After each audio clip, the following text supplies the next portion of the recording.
Welcome to this short taster by NABS Training. We've put it together to give you a flavour of our course, The Inclusive Leader, and we hope you enjoy it. We know that trying to be an effective inclusive leader can sometimes cause us to come into contact with difficult thoughts and challenging feelings, which in turn can get in the way of us taking positive action. We've designed the Inclusive Leadership Programme to help leaders like you to harness their empathic connection to others and inspire behaviour change that will move people towards becoming the inclusive leader they aspire to be. And you know what? We're all on this journey together, and so the NABS team will create a safe, supportive space for you and the group to explore your thoughts and feelings throughout the programme. In a moment, we'll launch into the taster activity, but first, here's just a little bit about the full course so that you know what to expect once you book with us. It's made up of 2 interactive workshops and a toolkit which will help you to fire up your empathy and learn about common mistakes and good practice across the industry. To analyse yourself as an inclusive leader and identify your strengths and areas for growth. To learn how to hack the habit loop to help you develop new, more inclusive behaviours. Practice and make a plan in a supportive group. And take away a wealth of coaching and learning resources to support your team. Sound good so far? And the great thing is that all course content is grounded in psychology, neuroscience, and NABS industry research, diversity in focus, which was done with partners MIFA, Brixton Finishing School, the Ad Academy, and Outvertising. The course itself is packed with interactive activities, plus opportunities to reflect and share your experience, whilst also considering the lived experiences from the research. To book, please just email us on nabs.training@nabs.org.uk, and remember, all profits go straight back to NABS, your industry charity. And now you're going to hear from Uzma, who will introduce us to the taster activity. Hi, I'm Uzma. I'm a qualified coach and business psychologist. And I'm going to walk you through this short taster, which will give you a feel for how we're going to run the full course and get you thinking about your own practice as an inclusive leader. Specifically, I'm going to help you develop your self-awareness around what might be happening when we find it difficult to align our values and beliefs with our behaviours when it comes to inclusive leadership. Our values and beliefs are important to our sense of self, and we like to think that we act in accordance with them. However, this isn't always true. It's a bit like a tug of war going on inside between our heart and our head, which causes mental discomfort, known as cognitive dissonance, a theory first developed by Leon Festinger. This occurs when we feel pressure to behave in a way that is contrary to the way that we would like to. For example, where we experience peer pressure or wrestle with a decision so much we delay making a decision or acting upon it at all. When this occurs, we try to reduce the discomfort we feel.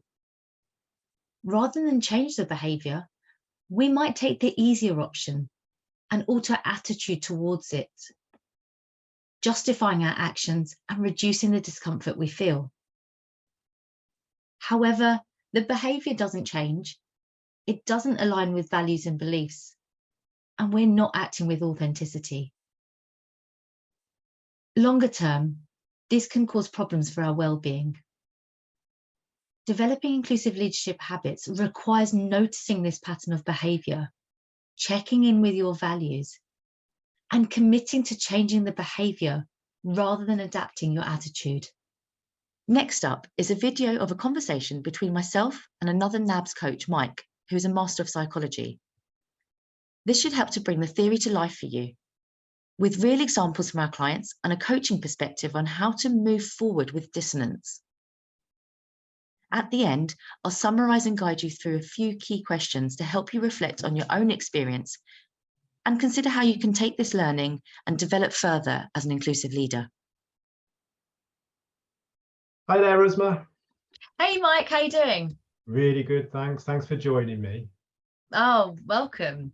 It's a great opportunity, I think, for us to catch up. It's been so long, and just to have a bit of a chat as fellow coaches, really, about all things coaching, but particularly inclusive leadership, because this is very front of mind at the moment, and rightly so. So I thought it'd be good for us to catch up on that, if that's okay with you. Yeah. Fantastic. So what I'm noticing, and I'd be keen to get your thoughts on this, is that when I'm working with people at the moment, and particularly when they're thinking of inclusive leadership, but actually coaching generally, they have some aspect of behaviour they want to change, and they seem really committed to that, but then they go and do something else, something different. So I'm just wondering what you think about that.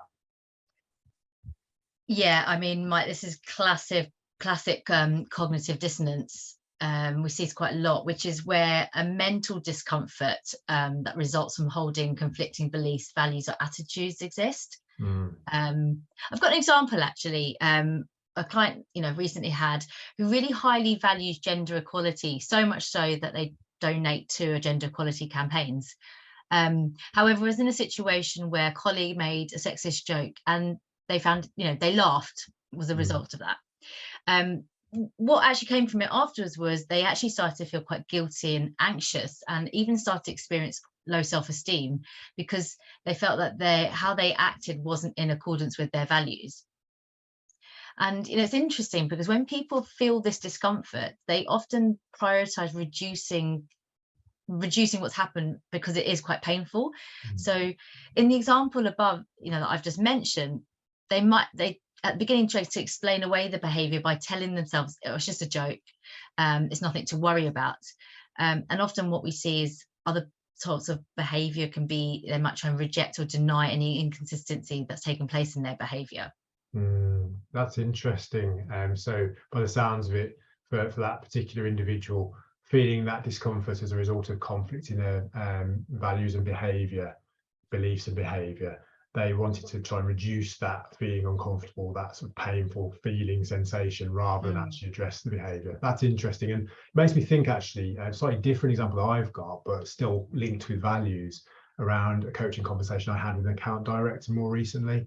We were having a big conversation around why they had delayed taking action for somebody in their team who was feeling an absence of belonging, feeling a bit excluded.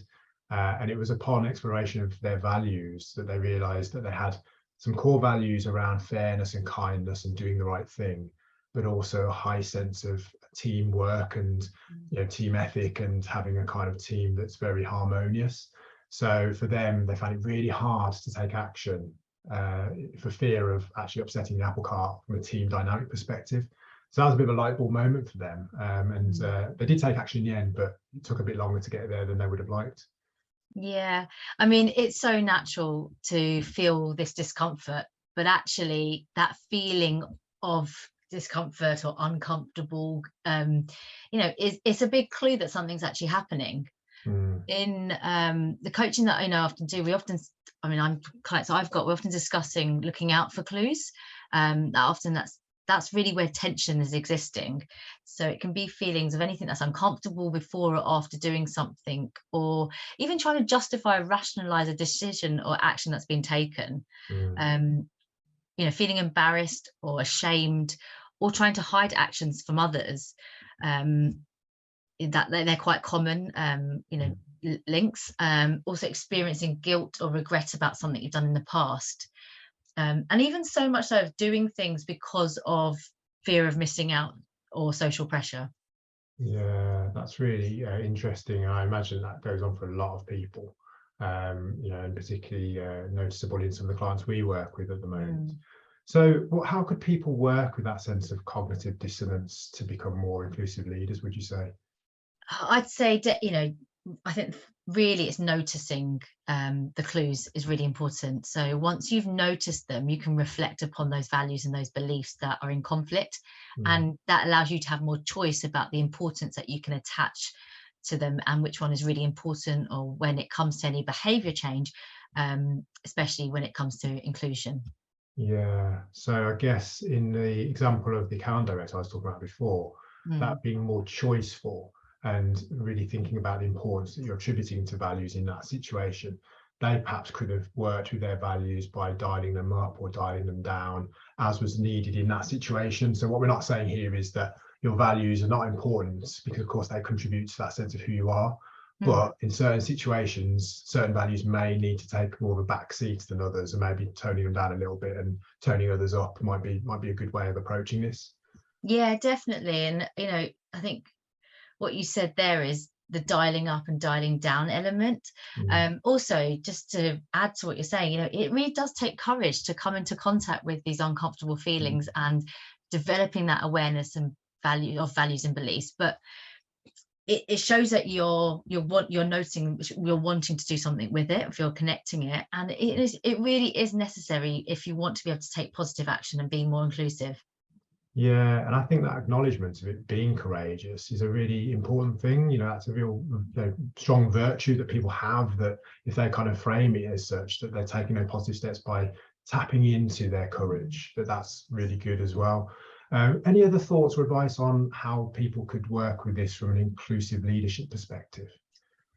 Yeah, I think the first thing I want to say, the first step to take, is just to acknowledge that this is completely normal to experience. For us to experience conflict between values, beliefs and behaviors, it's a very human experience. So once we recognize that, that we all have this, it happens to us regularly, and once that acknowledge is done, we can give ourselves a bit of a break. Let's be kind to ourselves first. Then I would say, once we've done that, I'd say then secondly is to try and practice developing that level of awareness. When is it happening for you? So, for example, I'd say look out for some mental and physical discomfort. In fact, often it is the physical discomfort that we notice, such as things like butterflies in our stomachs, or the muscle tension that we experience in our shoulders or elsewhere. Changing body temperature is another one. All of these things are signaling that something is happening. It's your body's way of communicating with you. Yeah. And then I'd say, thirdly, then I would say, once you've noticed it's happening, this is the point at which you can sort of step in and do the reflection piece. So reflecting on which values or beliefs are being impacted. If it's a value, how could you dial this up a bit, as you mentioned, to be ensuring that it's living in accordance with it. And if it is a belief, then you can maybe check in and reframe. Is it, can you reframe it to be something a bit more helpful to the behavior you're looking to achieve? What I'd say here is what's useful to kind of take on board is our beliefs are an interpretation of the world that has been formed from around us. It is our experience and it's absolutely valid.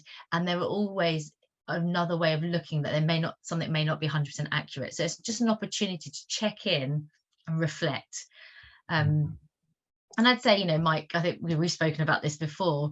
This is a lot of the work we do as coaches. This is where we get to step in. So it's allowing you to work with cognitive dissonance in a really safe and supportive space. That I'd say the three things I've mentioned are the things that you can start doing yourselves, because no one can tell you what that is. It's got to come from you. Yeah, no, there's some really nice ideas there. I particularly love the one around sort of physicality and sensations, because I think often that's stuff that goes ignored or is outside of people's awareness. I think working with people as a coach that's a really good opportunity for us as coaches to do that, but people can develop that awareness themselves as well. And I think it's a really good reminder around where beliefs are coming from, how they're formed, and that there are life experiences, from sort of early child development right through to where we are now, but they're not always based in fact, and so they can be challenged and reframed in that way. So some really nice ideas there. I just thought about the fact, actually, earlier you mentioned around some of this cognitive dissonance can be around decision making. I've noticed this in clients as well, where they turn up to sessions and they're still worrying about a decision they've made or one that's yet to come. And they're wrestling with that. And often that is a form of dissonance, as you quite rightly said. And I think having that highly tuned sense of what your values are, what your beliefs are, and how they're informing those decisions can be really helpful too. So there's some great ideas just come out of this conversation. I hope they're helpful to people listening in to this. So thank you so much for your time, Uzma. It's been really helpful. We should do this more often. Yeah, definitely. I've loved talking about this topic, and I hope it's helpful for everyone. Great stuff. See you soon. Thanks, Mike. Bye. Bye now. So in summary, a conflict between our values, beliefs, and behaviours can cause cognitive dissonance, resulting in feelings of discomfort, which can in turn impact on whether or not we take positive action when it comes to inclusive leadership.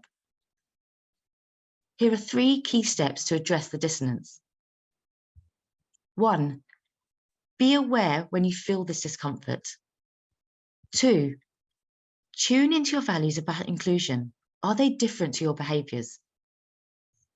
And 3, rather than adapting your attitude to make yourself feel okay, make an active decision to change what you would do next time to bring your behaviour in alignment with your values.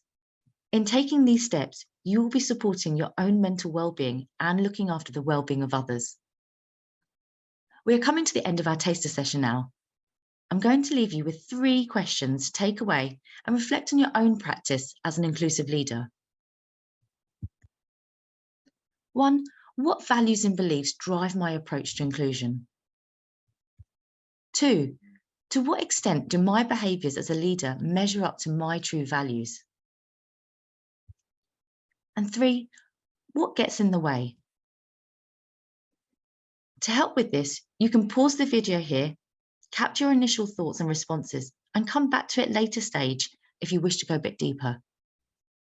And remember, these 3 steps tune into dissonance, reflect on your values, and use this to help you take positive action on inclusive behaviour.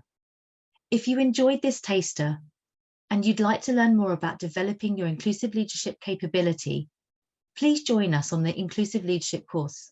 From all of us at NABS Training, we look forward to supporting you on your inclusive leadership journey.